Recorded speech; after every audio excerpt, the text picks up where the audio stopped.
Good morning to all of you. आज हम non aqueous solution के अंदर हमने स्टार्ट कर रखा था द्रव अमोनिया एज ए सोलवेंट। ठीक है,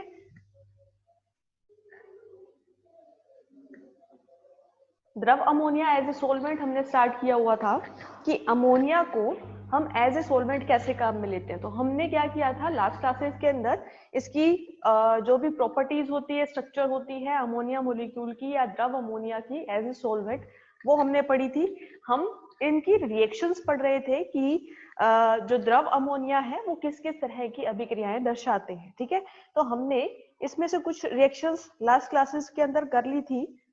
ठीक है, जो कौन कौन सी थी? फर्स्ट जो इसकी मेन रिएक्शन होती है वो होती है एसिड बेस रिएक्शन। ठीक है, अम्ल क्षार अभिक्रिया। तो हमारी पहली जो हुई थी वो कौन सी थी? अम्ल क्षार अभिक्रिया, अमोनिया एज ए सोलवेंट हम पढ़ रहे थे। ठीक है, इसकी हमारा जो टॉपिक चल रहा है वो क्या है कि कौन कौन सी रिएक्शंस होती है द्रव अमोनिया को जब भी हम विलायक के रूप में लेते हैं। तो पहली जो हमारी रिएक्शन थी वो थी एसिड बेस रिएक्शन, अम्ल क्षार अभिक्रिया। ठीक है, इसमें क्या होता है, ज्यादातर जो अमोनिया का मॉलिक्यूल है वो बेस की तरह यानी क्षार की तरह बिहेव करता है, लेकिन कुछ ऐसे मॉलिक्यूल होते हैं जो कि अमोनिया के कंपैरिजन में लेस एसिडिक होते हैं। तो वहां पर अमोनिया एज ए एसिड यानी अम्ल की तरह बिहेव करता है। ठीक है, ये हुई थी हमारी अम्ल क्षार अभिक्रिया। अच्छा, अम्ल क्षार अभिक्रिया में क्या होता है, एसिड और बेस आपस में रिएक्शन करके क्या बनाते हैं, सोल्ट का फॉर्मेशन करते हैं। और एक तरह से ये क्या होती है, न्यूट्रलाइजेशन रिएक्शन होती है। दूसरी हमने पढ़ी थी प्रेसिपिटेशन या एक्सचेंज विनिमय अभिक्रिया। ठीक है, एक्सचेंज या प्रेसिपिटेशन, इसमें क्या था कि हम दो अलग अलग तरह के सोल्ट ले रहे थे। उन सोल्ट की जब भी हम रिएक्शन करवाते थे तो वहां पे क्या होता था, एक्सचेंज होता था, विनिमय होता था, और विनिमय होके मोर स्टेबल प्रोडक्ट हमारे पास बनता था, जो भी खुद भी क्या होता था, एक सोल्ट होता था। और ये सोल्ट जब भी बनता है तो उसका क्या हो जाता है, प्रेसिपिटेशन हो जाता है, अवक्षेपण हो जाता है। इसलिए इस तरह की अभिक्रियाएं क्या कहलाती है, अवक्षेपण या विनिमय अभिक्रिया कहलाती है। ठीक है, इसके बाद में हमने थर्ड जो रिएक्शन पढ़ी थी वो थी हमारी अमोनोलिसिस या फिर अमोनो अपघटन अभिक्रिया।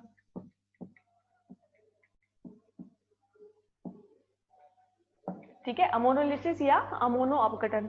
अमोनोलिसिस में क्या था कि अमोनिया जो होता है उसका सेल्फ आयनाइजेशन हो सकता है, स्वतः आयनन हो सकता है। तो ये खुद को, यानी अगर विलायक के तौर पर अमोनिया ले रहे हैं तो अमोनिया भी दो आयंस की फॉर्म में हमें मिलता है, एक अमोनियम आयन और एक NH2 माइनस की फॉर्म में। ठीक है, तो यानी एक इसमें एसिड की तरह बिहेव करता है अमोनिया का मॉलिक्यूल, दूसरा बेस की तरह करता है, और ये क्या बनाते हैं, दो डिफरेंट सोल्ट यहाँ पे हमारे बना देते हैं। ठीक है, ये क्या है, अमोनो अपघटन अभिक्रिया है। अब ये अभिक्रियाएं, अगर अमोनिया हमने सोलवेंट की तरह काम में लिया है तो जो भी सोल्यूट होगा, विलय होगा, जब भी उसको हम अमोनिया के अंदर घोलेंगे तो वो अमोनिया जो है उस विलय का अमोनो अपघटन करता है। यानी उस विलय में अगर कोई सोल्ट है तो वो उसके एलिमेंट्स को क्या करेगा, रिप्लेस करता हुआ जाएगा, और अमोनिया का मॉलिक्यूल उस सेंट्रल मेटल या सेंट्रल जो भी एटम है, केंद्रीय जो भी तत्व है, उसके साथ जुड़ता हुआ जाएगा। ठीक है, और वो क्या करेगा, उसके केंद्रीय जो भी आयन है या केंद्रीय जो भी तत्व है उसके बाहर जुड़े हुए सारे के सारे मॉलिक्यूल को ये क्या कर सकता है, बहुत आसानी से रिप्लेस कर सकता है। ये अभिक्रिया हमारी क्या कहलाती है, अमोनोलिसिस कहलाती है। ठीक है, उसके बाद में फोर्थ हमारी रिएक्शन आती है ऑक्सीकरण अपचयन अभिक्रिया, ऑक्सीडेशन रिडक्शन रिएक्शन। ठीक है, ऑक्सीकरण अपचयन क्या होता है कि हमने जो भी सोलवेंट और सोल्यूट लिया है, यानी विलय और विलायक लिया है, उसमें से एक ऑक्सीकारक की तरह बिहेव करता है, यानी उसका खुद का अपचयन होता है, एक अपचायक की तरह काम करता है और उसका खुद का क्या होता है, ऑक्सीडेशन या ऑक्सीकरण होता है। ठीक है, यानी यहाँ पर ये जो रिएक्शन होगी ये क्या करेगा, ऑक्सीडेशन रिडक्शन, यानी एक मॉलिक्यूल का ऑक्सीडेशन होगा, ऑक्सीकरण होगा, दूसरे का क्या होगा, रिडक्शन होगा, अपचयन होगा, और ये आपस में रिएक्ट करेंगे। तो ये अभिक्रिया हमारी कौन सी कहलाती है, ऑक्सीकरण अपचयन अभिक्रियाएं, जो कि अमोनिया को जब भी हम इसको एज ए सोलवेंट काम में लेते हैं तो इस तरह की अभिक्रियाएं हमें देखने को मिलती है। ठीक है, अब यहाँ पर एक चीज ध्यान रखने वाली ये है, ये वाली रिएक्शन, 3 रिएक्शन हमने पहले वाली क्लासेस में कर ली थी, 4th रिएक्शन जो है वो हमें आज पूरे डिटेल के अंदर करनी है। तो ऑक्सीडेशन रिडक्शन जो रिएक्शन होती है उसके अंदर क्या होता है, ज्यादातर अमोनिया जो होता है उसकी ऑक्सीकारक क्षमता जो होती है वो वाटर की कंपैरिजन में कम होती है। ये चीज हमें ध्यान रखनी है कि जल की तुलना में in comparison to water ammonia की ऑक्सीकारक क्षमता कम होती है, ऑक्सीडाइजिंग नेचर जो होती है वो कम होती है। ठीक है, ऑक्सीडाइजिंग नेचर का मतलब क्या है कि अमोनिया बिहेव कर रहा है एज ए ऑक्सीडाइजिंग एजेंट या ऑक्सीकारक। ठीक है, अगर अमोनिया ऑक्सीकारक के रूप में काम कर रहा है मतलब वो क्या करता है, खुद का अपचयन करता है और सामने वाले का ऑक्सीडेशन करता है। ठीक है, तो अगर हम कंपैरिजन करें जल की और अमोनिया की, तो हमने क्या कहा कि जल का ऑक्सीडेशन ऑक्सीडाइजिंग नेचर जो होता है वो ज्यादा अच्छा होता है देन कंपेयर टू अमोनिया, यानी अमोनिया एक तरह से ज्यादा रिलायबल होता है अपचायक के तौर पर, है ना। अमोनिया जो होता है वो अपचायक के रूप में किसी भी सॉल्यूशन के अंदर ज्यादा अच्छे से बिहेव करेगा, या वहां पर ये जो रिएक्शंस होती है वो ज्यादा फास्ट स्पीड से होगी, ज्यादा प्रोडक्ट हमें मिलता है। ठीक है, ये चीज आपको ध्यान रखनी है। जैसे एग्जांपल दे सकते हैं हम इसका कि in comparison to water ammonia की ऑक्सीडाइजिंग नेचर कम क्यों होती है या किस में होती है। जैसे हमने अगर हमने लिया है HNO3, ठीक है, ये क्या होता है, एक एसिड है, ठीक है, नाइट्रिक एसिड है। HNO3 जो है, HNO3 को अगर हम वाटर में लेते हैं, जल में लेते हैं, तो जल यहाँ पर प्रबल ऑक्सीकारक होता है। ठीक है, जल में अगर हम ये नाइट्रिक एसिड लेते हैं तो ये क्या होता है, प्रबल ऑक्सीकारक होता है। लेकिन अगर इसे द्रव अमोनिया के अंदर लेंगे तो ये ऑक्सीकारक की तरह बिहेव नहीं करता है। ठीक है, क्यों, क्योंकि अमोनिया जो है वो HNO3 के साथ क्या बना देगा, अमोनियम नाइट्रेट का फॉर्मेशन कर देता है। ठीक है, जब भी हम नाइट्रिक अम्ल को वाटर के साथ लेते हैं तो ये क्या होता है, स्ट्रॉन्ग ऑक्सीडाइजिंग एजेंट होता है, यानी प्रबल अपचायक सॉरी ऑक्सीकारक होता है। लेकिन अगर हम इसी नाइट्रिक एसिड को अमोनिया के अंदर ले लेते हैं तो ये रिएक्शन नहीं होती है। अमोनिया क्या करता है, अमोनियम नाइट्रेट का फॉर्मेशन यहाँ पर कर देता है, तो यहाँ पर ये ऑक्सीकारक की तरह काम में नहीं आता है। ठीक है, इसी की तरह जैसे हमने पर मैग्नेट लिया KMnO4, ठीक है, या फिर क्रोमेट ले लिया Cr2O7 K2Cr2O7 ले लिया। ठीक है, तो ये जो सारे मॉलिक्यूल है ये सारे क्या होते हैं, ऑक्सीडाइजिंग एजेंट होते हैं, ऑक्सीकारक होते हैं। तो इनको जब भी द्रव अमोनिया के अंदर लिया जाता है तो ये दुर्बल ऑक्सीकारक की तरह यानी वीक ऑक्सीडाइजिंग एजेंट की तरह काम में आते हैं। ठीक है, ये हमने पढ़ा था कि ये जो एजेंट होते हैं KMnO4 K2Cr2O7 ये कहाँ पे काम में आते हैं, ऑक्सीडेशन करने के लिए काम में आते हैं। चाहे अल्कोहल ले लो, एल्डिहाइड कीटोन ले लो, इनका ऑक्सीडेशन हम कर सकते हैं किससे, पोटेशियम परमैंगनेट से, डाइक्रोमेट से। ठीक है, और ऑक्सीडेशन कर सकते हैं इनकी वजह से, तो ये क्या होते हैं, प्रबल ऑक्सीकारक होते हैं। लेकिन किसकी उपस्थिति में होते हैं, एसिडिक मीडियम में, या फिर अगर हम जल को एज ए सोलवेंट काम में लेते हैं तो। लेकिन अगर अमोनिया को एज ए सोलवेंट यहाँ पे काम में लेंगे तो ये प्रबल ऑक्सीकारक की तरह बिहेव नहीं करते हैं, ये वीक ऑक्सीडाइजिंग एजेंट बन जाते हैं। ठीक है, हमें पता है कि KMnO4 और K2Cr2O7 जो है वो क्या करता है, डायरेक्टली एल्केन से एसिड का फॉर्मेशन करता है, बहुत स्ट्रॉन्ग ऑक्सीडाइजिंग एजेंट होता है, बहुत ज्यादा प्रबल ऑक्सीकारक होता है। लेकिन अगर हम इसको लेते हैं अमोनिया के अंदर, सोलवेंट जब हम अमोनिया लेते हैं तो ये दोनों जो है इनकी ऑक्सीकारक प्रवृत्ति जो है वो क्या हो जाती है, कम हो जाती है। ठीक है, इनकी ऑक्सीकारक प्रवृत्ति क्या हो जाती है, कम हो जाती है। अगर ऑक्सीकारक प्रवृत्ति कम होती है तो मतलब ये क्या कर रहा है, अमोनिया इफेक्ट कर रहा है इनके ऑक्सीडाइजिंग नेचर को, ऑक्सीकारक के प्रभाव को। ठीक है, अब इसी तरह जैसे हमने क्या किया, कोई भी अपचायक पदार्थ लिया, ठीक है, अपचायक पदार्थ को अगर अमोनिया के अंदर, अमोनिया एज ए सोलवेंट अगर अपचायक पदार्थ के अंदर लेते हैं तो वो क्या करता है, वो रिएक्शन बहुत आसानी से होती है, यानी वो अपचायक, प्रबल अपचायक की तरह बिहेव करता है। ऐसा क्यों होता है? क्योंकि अमोनिया जो होता है उसके पास क्या होता है, लोन पेयर होता है, बहुत आसानी से यहाँ पर एक सॉल्यूशन के अंदर इलेक्ट्रॉन का एक्सचेंज पॉसिबल होता है। इसलिए क्या होता है, अपचायक अमोनिया सॉल्वेंट के अंदर बहुत अच्छे या प्रबल अपचायक, या जिसे हम कह सकते हैं स्ट्रॉन्ग रिड्यूसिंग एजेंट की तरह बिहेव करते हैं। ठीक है, ये कुछ मेन कैरेक्टरिस्टिक थे ऑक्सीडेशन रिडक्शन रिएक्शन के, अगर हम अमोनिया को एज ए सोलवेंट लेते हैं तो। ठीक है, क्या था कि अगर हम वाटर का कंपैरिजन करें अमोनिया के साथ, ठीक है, तो ऑक्सीडाइजिंग नेचर जो होती है वो अमोनिया की क्या होती है, कम होती है। यानी अमोनिया के अंदर अगर हम कोई ऑक्सीडाइजिंग एजेंट लेते हैं, ऑक्सीकारक लेते हैं, तो वहां पर उस ऑक्सीकारक की प्रवृत्ति जो है वो क्या हो जाती है, वीक हो जाती है, दुर्बल हो जाती है, वो स्ट्रॉन्ग ऑक्सीडाइजिंग एजेंट नहीं रहता है। जैसे एग्जांपल लिया हमने HNO3 का, नाइट्रिक एसिड का। नाइट्रिक एसिड जो है वो अगर हम जल में लेते हैं तो वो स्ट्रॉन्ग ऑक्सीडाइजिंग एजेंट होता है, प्रबल ऑक्सीकारक होता है, लेकिन अगर नाइट्रिक एसिड को अमोनिया में ले लिया जाए तो वो वीक या फिर दुर्बल अपचायक की तरह का, सॉरी, ऑक्सीकारक की तरह काम में आता है, और इससे क्या बन जाता है, अमोनियम नाइट्रेट का फॉर्मेशन ये करता है। इसी तरह हमने दूसरे पढ़े,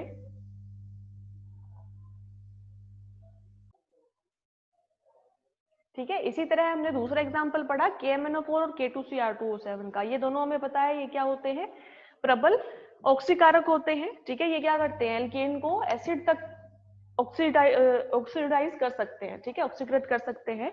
लेकिन अगर अमोनिया यहाँ पर सोलवेंट की तरह काम में लेते हैं तो ये वीक ऑक्सीडाइजिंग एजेंट या दुर्बल ऑक्सीकारक की तरह बिहेव करता है। तो इसकी ऑक्सीडेशन जो रिडक्शन रिएक्शन है, अमोनिया को जब भी हम सोलवेंट की तरह लेते हैं तो वो कुछ रिएक्शन हम यहाँ पे अभी कर लेते हैं।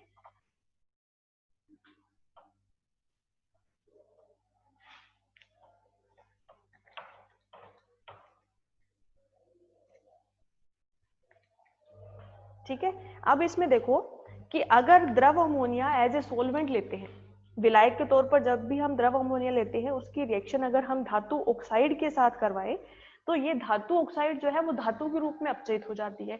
यानी हमने क्या कहा कि अमोनिया जो होता है, अमोनिया के अंदर अपचायक जो प्रवृत्ति होती है वो ज्यादा होती है देन ऑक्सीकारक।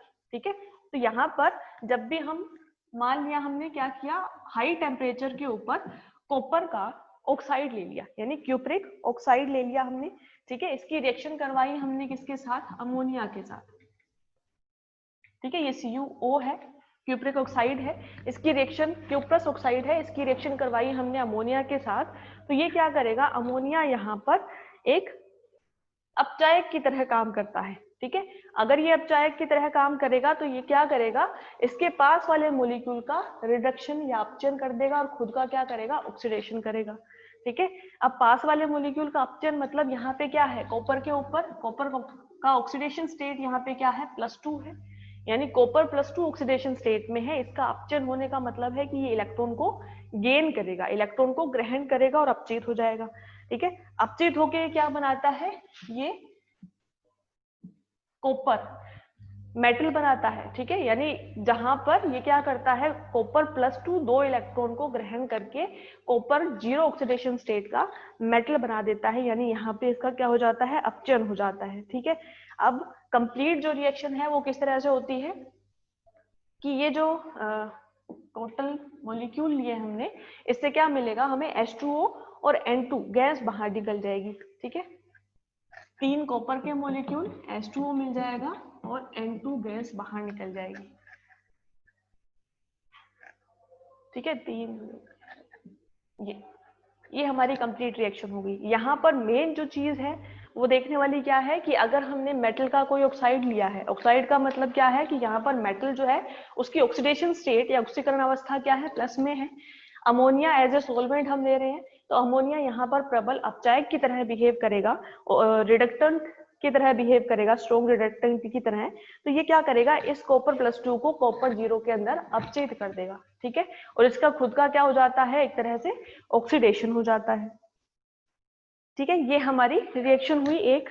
इसके अलावा अगर हमने कोई भी कार्बधात्विक यौगिक लिया है, ठीक है, कार्बधात्विक यौगिक क्या होता है, जहां पर डायरेक्टली कार्बन जुड़ा होता है किसके साथ, मेटल के साथ, ठीक है, वो होते हैं हमारे कार्बधात्विक यौगिक। जैसे हमने ये लिया है कि फेनिल, 2 फेनिल ग्रुप जुड़े हुए हैं किसके साथ, बिस्मथ के साथ, ठीक है, और एक हमारा इसके साथ क्या जुड़ा हुआ है, आयोडाइड। अब इसकी जब भी हम रिएक्शन करवाएंगे सोडियम के साथ, लेकिन द्रव अमोनिया की उपस्थिति में, ठीक है, सोडियम के साथ रिएक्शन करवाते हैं लेकिन द्रव अमोनिया की उपस्थिति में करवाते हैं, तो ये क्या करता है, एक तरह से जो आपका मेटल है उस मेटल को अपचयित कर देता है, ठीक है। और अपचयन करके ये क्या करेगा, एक कॉम्प्लेक्स का फॉर्मेशन कर देता है, ठीक है। ये कॉम्प्लेक्स किस तरह से बनेगा,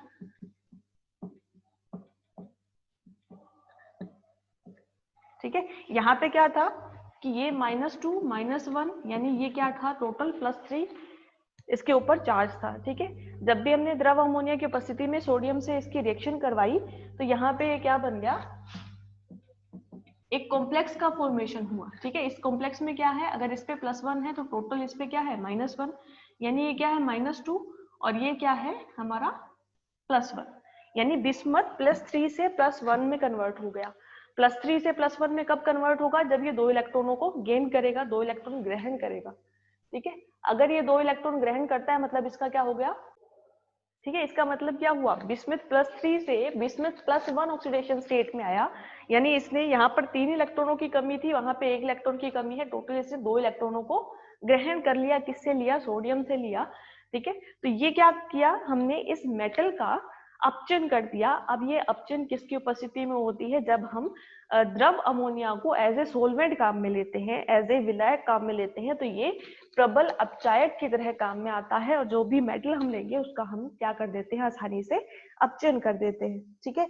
इसी तरह एक और रिएक्शन है, जैसे हम पोटेशियम डाइक्रोमेट या फिर बात करें पोटेशियम परमैंगनेट की, ठीक है, तो इसकी अगर हम रिएक्शन करवाते हैं पोटेशियम एमाइड के साथ, ठीक है, जैसे हमने रिएक्शन करवाई KMnO4 की, पोटेशियम परमैंगनेट की, किसके साथ, पोटेशियम एमाइड के साथ, किसकी उपस्थिति में, द्रव अमोनिया की उपस्थिति में, ठीक है। ये रिएक्शन हम करवाते हैं तो यहाँ पे क्या होता है कि ये जो Mn है इसका ऑक्सीडेशन स्टेट क्या होता है, ये -8, ये +1, यानी इस पे क्या होता है, +7। यहाँ पे Mn क्या होता है, +7 ऑक्सीडेशन स्टेट में होता है, ठीक है। लेकिन जब ये रिएक्शन होती है तो यहाँ पे हमें क्या मिलता है, K2MnO4, ठीक है, ये मिलता है K2MnO4, या इसके अलावा अमोनिया और नाइट्रोजन गैस बाहर निकलती है, ठीक है। अब देखो K2 है मतलब ये क्या है, +2, ये है -8, यानी इसके ऊपर क्या आया, +6 का चार्ज आया, यानी Mn या मैग्नीज यहाँ पे +7 ऑक्सीडेशन स्टेट में था और इस रिएक्शन के बाद +6 ऑक्सीडेशन स्टेट में है, यानी उसने क्या किया, इसका अपचयन हुआ, 1 इलेक्ट्रॉन मैग्नीज ने ग्रहण किया, यानी ये एक तरह की क्या है, अपचायक रिएक्शन हो रही है, ठीक है। द्रव अमोनिया यहाँ पे एज ए अपचायक काम करता है, ठीक है।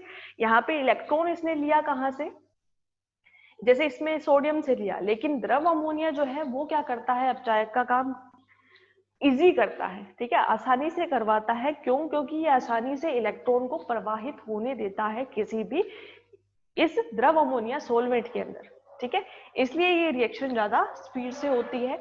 यानी अगर अपचायक अभिक्रिया होनी है तो वो द्रव अमोनिया के अंदर ज्यादा स्पीड से होती है, ठीक है। रीजन क्या है, क्योंकि द्रव अमोनिया इलेक्ट्रॉनों को आसानी से प्रवाहित होने देता है, ठीक है।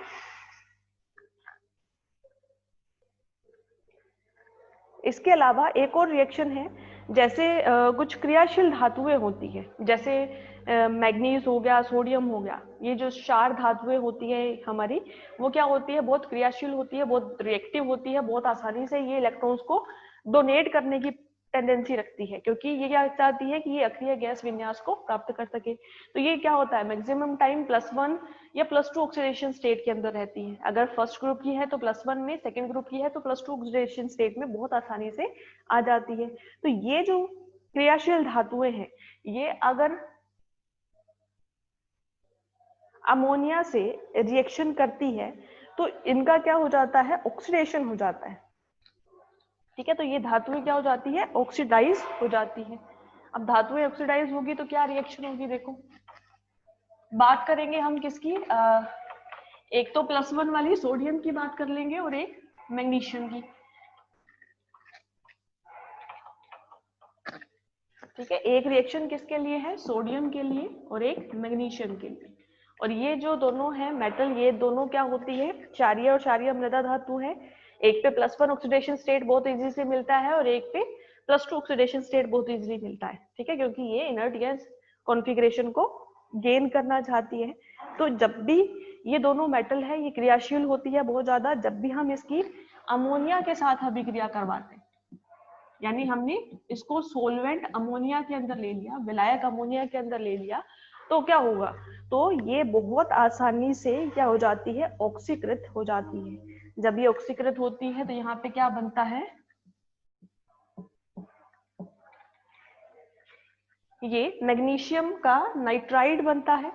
ठीक है, और सोडियम का एमाइड बनता है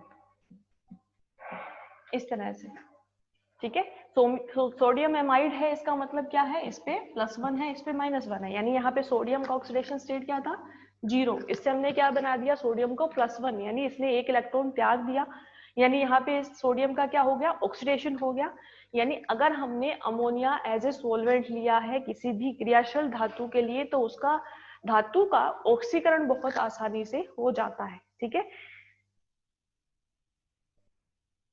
और ऑक्सीकरण होके हमें क्या मिल जाता है, ऑक्सीडाइजिंग प्रोडक्ट यहाँ पर मिल जाता है। ठीक है, इस रिएक्शन को अगर कंप्लीट करेंगे हम, तो उसके लिए हम क्या करते हैं, 4 सोडियम 2 अमोनिया के मॉलिक्यूल, और इससे बनेंगे 2 सोडियम एमाइड और 2 NaOH सोडियम हाइड्रोक्साइड हमें मिलते हैं।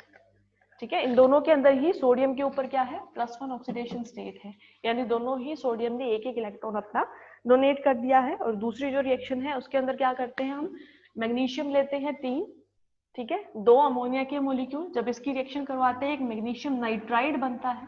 ठीक है, मैग्नीशियम नाइट्राइड में एक मैग्नीशियम के ऊपर क्या होता है, +2 का ऑक्सीडेशन स्टेट होता है। ठीक है, और इसके साथ क्या मिलता है हमें, 3 हाइड्रोजन गैस मॉलिक्यूल यहाँ पर मिलते हैं।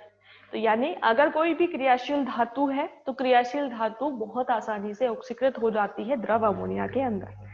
ठीक है, अब इसकी बस एक लास्ट टाइप की रिएक्शन और है, वो क्या है कि अगर द्रव अमोनिया है उसके अंदर अपचन की अभिक्रिया कौन कौन सी हो सकती है। हमने पहले क्या किया, प्रबल अपचायक ऑक्सीकारक लिए, उसकी द्रव अमोनिया के अंदर रिएक्शन किस तरह से है होती है ये हमने देखा।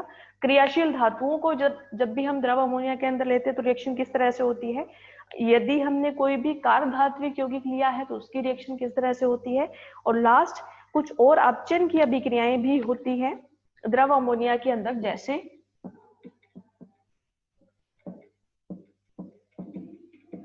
हमने रिएक्शन करवाई क्यूप्रस आयोडाइड की अभिक्रिया सोडियम के साथ, द्रव अमोनिया को हमने एज ए सॉल्वेंट यहाँ पे लिया है, तो ये क्या करता है, कॉपर का फॉर्मेशन करता है और सोडियम आयोडाइड बनाता है। यानी यहाँ पे क्या है, कॉपर +1 ऑक्सीडेशन स्टेट में था और यहाँ से ये 0 ऑक्सीडेशन स्टेट में जाता है। यानी ये तरह से क्या हुई, अपचन अभिक्रिया हुई, रिडक्शन रिएक्शन हुई।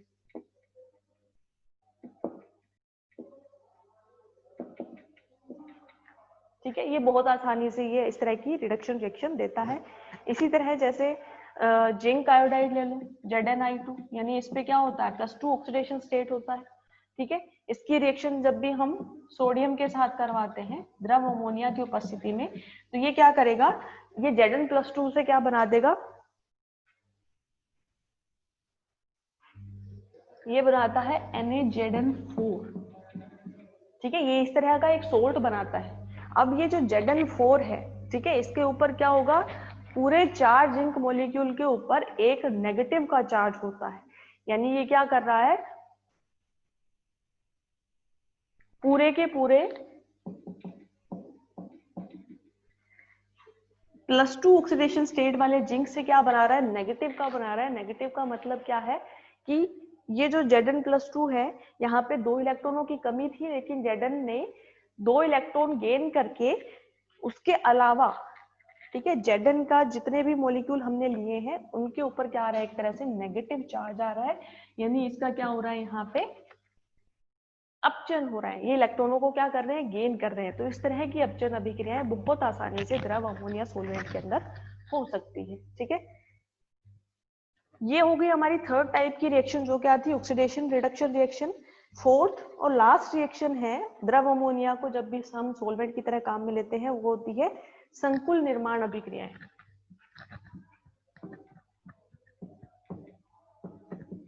कॉम्प्लेक्स फॉर्मेशन रिएक्शंस या संकुल निर्माण अभिक्रिया। संकुल निर्माण अभिक्रिया क्या होती है कि अगर हम ऐसी कोई रिएक्शंस लें जिसके अंदर क्या होता है, कॉम्प्लेक्स का फॉर्मेशन होता है, ठीक है, जब भी हम द्रव अमोनिया को एज ए सोलवेंट लेते हैं तो वो हमारी क्या होगी, कॉम्प्लेक्स फॉर्मेशन रिएक्शन होगी। और ये हम नेक्स्ट वाली क्लास के अंदर पढ़ेंगे। ठीक है।